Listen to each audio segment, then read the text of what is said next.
برطانیہ کے air traffic control میں معمولی خلل آنے سے پورا سسٹم ڈاؤن ہو گیا۔ برطانیہ میں ایئر ٹریفک کنٹرول 28 اگست کو کئی گھنٹوں کے لیے فلائٹ پلانز کو خودکار طریقے سے پروسیس کرنے سے قاصر رہا۔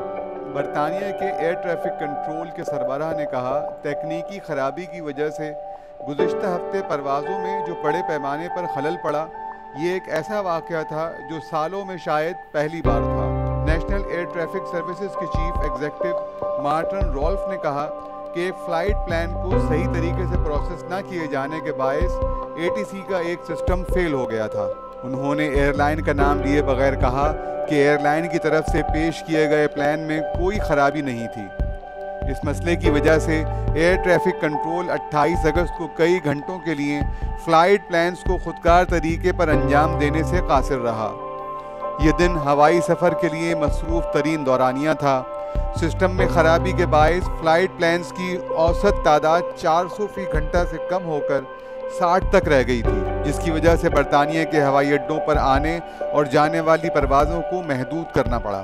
اس دن 1/4 سے زیادہ پروازیں منسوخ ہوئیں، جس سے تقریباً 2.5 لاکھ مسافر متاثر ہوئے۔ طیاروں اور اپلے کا شیڈیول متاثر ہونے کی وجہ سے فلائٹس کی منسوخی مزید 2 دن تک جاری رہی۔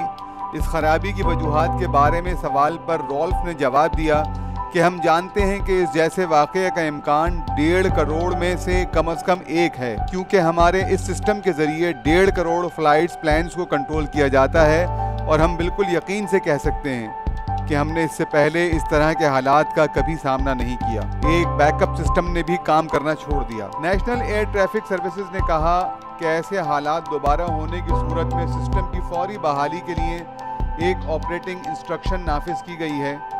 رولف نے کہا، مجھے یقین ہے کہ ہم یہاں جو تبدیلیاں کر رہے ہیں وہ اس جیسے واقعے کو دوبارہ ہونے سے روکیں گی۔ سول ایویشن اتھارٹی نے اعلان کیا کہ وہ اس خرابی کی تحقیقات شروع کرے گی اور اس کی تفصیلات ستمبر کے آخر تک شائع کی جائیں گی، اور انکوائری میں تقریباً 3 ماہ لگنے کی امید ہے۔